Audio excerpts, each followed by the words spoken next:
नमस्कार. आम्रपाली न्यूज चॅनलच्या बातमीपत्रात आपल्या सर्वांचं मनपूर्वक स्वागत.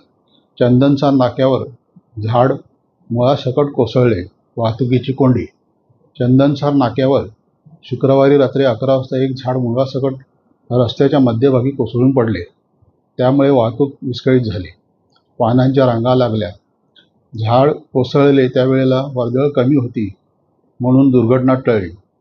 झाड कोसळल्याचे चंदनसार बौद्धवाडीतील तरुणांना कळताच सर्व रस्त्यावर आले व रस्त्याच्या मध्यभागी पडलेले झाड बाजूला केले व लगेच पालिकेच्या अग्निशमन दलास माहिती देण्यात आली.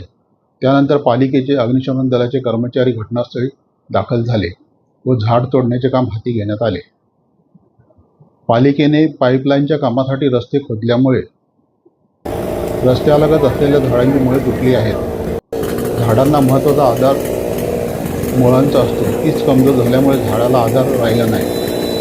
त्यातच झालेल्या अतिवृष्टीमुळे जमीन ओलसर झालेली त्यामुळे झाड कोसळून पडले. रस्त्यालगत असलेल्या सर्वच झाडांची पालिकेने पाहणी करून झाडे कमजोर झालेली असल्यास पालिकेच्या वृक्ष प्राधिकरणाने त्यावर निर्णय घ्यावेत, जेणेकरून झाड कोसळून दुर्घटना होणार नाही, तसेच वाहतुकीची सुद्धा कोंडी होणार नाही याची दक्षता घ्यावी. वृत्त संकलन रमेश रावणे, संपादक आम्रपाली न्यूज चॅनल. चॅनलला लाईक, शेअर व सबस्क्राईब करायला विसरू नका. धन्यवाद.